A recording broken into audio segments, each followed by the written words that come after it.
কোনো শিক্ষারই যেটা হচ্ছে যে আসলে সরাসরি কক্ষ বলে একটা কথা আছে, আমি যদি পড়তে শিখতে চাই, ভাষা শিখতে চাই, তাহলে আমাকে ওই ভাষাটার অক্ষরগুলি আগে করতে শিখতে হবে।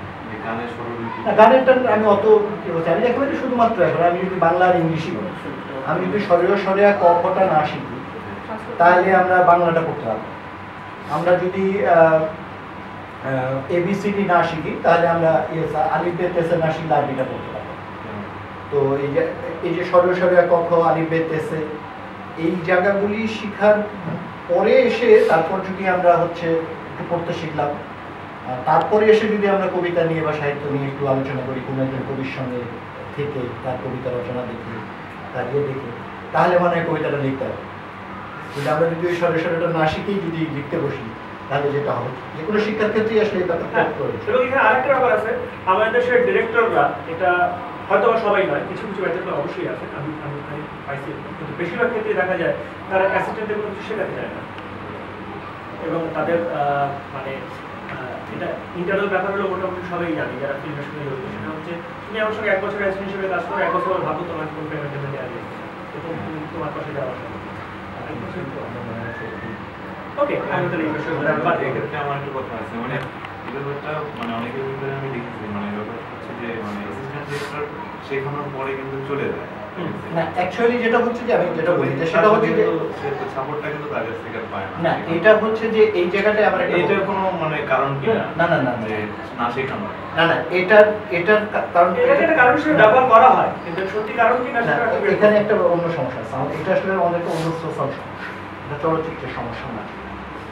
এটা যে আমাদের সোশ্যাল সমস্যা তার প্রমাণটা ও আলোচনার শুরুতেই যেটা করেছিল, যে ও চলচ্চিত্রের জানে কিন্তু হচ্ছে একটা চলচ্চিত্রের ডিরেক্টর প্রযোজকের সঙ্গে সে করছে, সে চলচ্চিত্র ডিরেক্টর হয়ে গেছে।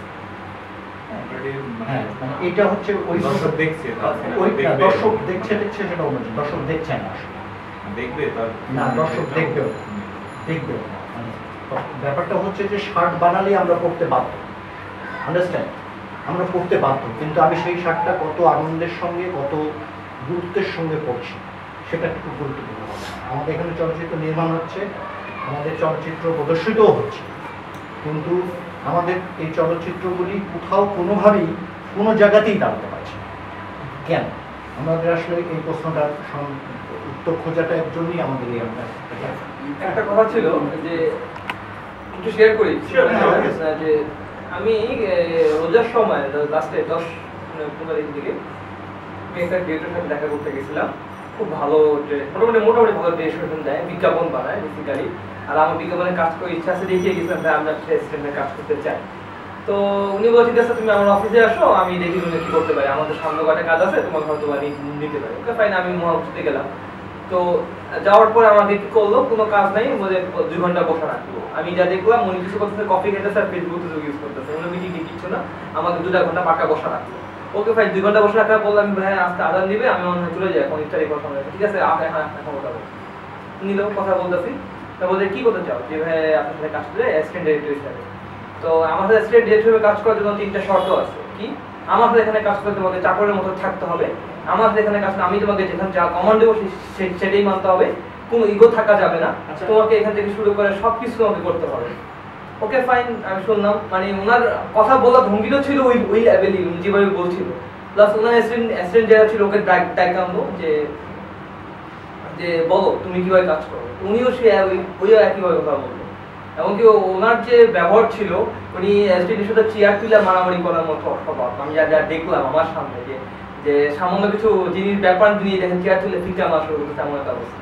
তা আমি পরে ভয় পাই হলে চলে আসছি, ঠিক আছে। তো এখানে দেখা যাচ্ছে আমি পরে যখন ওনার অ্যাসিস্ট্যান্টের সাথে যখন কথা বললাম যে আপনি কি করেন, আপনি এখন কাজ করছেন, কিভাবে কাজ করতেছেন, তো ভাইয়া আসলে আমি থাকি হচ্ছে গিয়া পটুয়াখালীতে, তো আমি মাত্র ঢাকাতে আসলাম, ঠিক আছে, এখন কোনো কাজ পাচ্ছি না। তো এই আমার গল্পটা শোনার দরকার নেই, হোয়াটস ইওর আমার পয়েন্ট হচ্ছে কি, এই যে ছেলেগুলো তার সাথে যে কাজ করছে তাদের ব্যাকগ্রাউন্ড কিন্তু তেমন ভালো কিছু কিন্তু না, পড়াশোনা করছে না, পড়াশোনা ছেড়ে দিচ্ছে, তারা কিছু করতে পারছে না দেখে কিন্তু তাদের কাজ করতে আসছে, মানে যে কামলা খাটার মতো বিষয়টা, যে ভাই কোনো কাজ করছে টাকা দেবেন তাই করবো। বলছে আমি এখানে খাওয়া পাচ্ছি, থাকতে পারছি দেখি কাজ করছি, ঠিক আছে? তো এই যে তারা তো সময় বড় ডিরেক্টর হবে, তারা তো সময় কাজ করবে ফিল্মে, তাদের থেকে আমরা কতটুকু ভালো কিছু আউটপুট পাবো? মানে আমি কি বলছি যারা কামরা খাটছে তারা না, যিনি ডিরেকশন এখন ডিরেক্টর আছে এখন যেটা হচ্ছে তার তো কথা আলাদাই, কিন্তু যে ফিউচারে আসছে, হ্যাঁ, যাকে সাথে এই ব্যাপারটা করা হচ্ছে, তারা ফিউচারে এসে আমাদের কি কতটা ভালো প্রশ্ন দিতে পারবে, তা তো কিছু জানছে না। এটা আমি দেখি বিষয়টা হচ্ছে কি ফিল্মকে আমরা আসলে প্রফেশন হিসেবে নিচ্ছি না, ফিল্মকে আমরা একটু প্রফেশন হিসেবে নিচ্ছি না। প্রবলেমটা হচ্ছে সেখানে আমাদের কাছে মনে হয় 8-10টা কাজ করবার ফাঁকে ফাঁকে যদি ফিল্মের কিছু একটা শেখা যায় তো শিখলাম, কিছু একটা করতে পারলাম তো করলাম, তারপরে একটা কিছু মানে ট্রাই করলাম ফিল্ম বানানো, যদি হয়ে যায় তাহলে সেটা আলাদা বিষয়। কিন্তু আমার মেইনলি আমি হচ্ছে ডাক্তার, অথবা আমি ইঞ্জিনিয়ার, অথবা আমি ফার্মাসিস্ট, অথবা আমি কম্পিউটার সায়েন্সের লোক ইত্যাদি। তো আমি যদি মেইনলি ফিল্মের লোক হয়ে থাকি তাহলে ফিল্ম নিয়ে আমি চিন্তা ভাবনা করবো এবং ফিল্ম নিয়ে নিজেকে আমি এই জগতে কিভাবে কাজ করলে আমি সবচেয়ে বেশি বেনিফিটেড হবো সেটা নিয়ে ভাবা শুরু করবো আমি।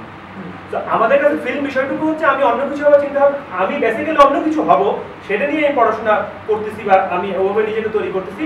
এর পাশাপাশি আমার সময় আছে, কিন্তু আমি ফিল্ম নিয়ে একটু ঘাটাঘাটি করতেছি, করতে করতে একসময় মানুষের ফিল্ম বানাতে পারবো, সো আমি ফিল্ম বানাচ্ছি। তো এটা কিন্তু ফিল্মের প্রফেশনালিজমের জায়গাটা না, তো এখান থেকে ওই জিনিসটাই বের হবে। এটা একটা বিষয়। আরেকটা বিষয় যেটা সেটা হচ্ছে যে আমরা ফিল্মকে প্রফেশন হিসেবে নিচ্ছি না, মানে আজকে তুমি যদি ডাক্তারি পড়ো, তুমি এতগুলো বছর শ্রম দিবা ডাক্তারের পিছনে, ডাক্তারি পড়াশোনার পিছনে, এবং এতগুলো পয়সা ব্যয় করবা, ঠিক আছে, এবং এতগুলো সময় এখানে দিবা, এতখানি তুমি চেষ্টা করবা তুমি যেন এখানে গোল্ড মেডেল পাও বা অমুক করো বা তমুক করো, ভালো কিছু করো। ফিল্মের ক্ষেত্রে তুমি শিখবার জন্য কতটুকু সময় দিতে রাজি আছো, কতটুকু ব্যয় করতে রাজি আছো, এটা ভাবো। এটুকু ভাবলেই বুঝবা তুমি যখন ডিরেক্টর হবা তখন তোমার সঙ্গে সামনে একজন কোনো অ্যাসিস্ট্যান্ট দাঁড়াবে এবং যখন বলবে যে ভাই এটা এরকম কেন করলেন, তখন তুমি কি করবা? তাকে ধমক দিয়ে বন্ধ করতে পারে, নাকি ব্যাখ্যা করবা অথবা অন্য কিছু করবা? জায়গাটা কিন্তু এখান থেকে আসতেছে। আগে যে সমস্ত ডিরেক্টররা ছিল 80-র দশকে বা তারও আগে, হ্যাঁ, জহির তো অনেক আগে চলে গেছে, কিন্তু এরপরে আরো আমার সুভাষ দত্তের সঙ্গে দেখা করার সৌভাগ্য হয়েছিল আমার। এই জাতীয় ডিরেক্টররা কিন্তু যখন কোনো কিছু প্রশ্ন করা হচ্ছে, হ্যাঁ, কাজ নষ্ট না করে, ডেফিনেটলি কাজ করতে করতে ব্যাখ্যা দেওয়ার কোনো অর্থই হয় না, কাজ নষ্ট হবে। এর বাইরে যখন এটা নিয়ে প্রশ্ন করা হচ্ছে, কথা বলা হচ্ছে, তারা কিন্তু ধমক দিচ্ছে না বা গালি দিচ্ছে না, তারা কিন্তু যত্ন করে বুঝাই দিচ্ছে বা ব্যাখ্যা করতেছে, এবং তারা নিজের আগ্রহ নিয়ে অনেক সময় বলতেছে, এই এদিকে আমি শর্টটা নিয়েছিলাম, বুঝছিস কিভাবে নিচ্ছি।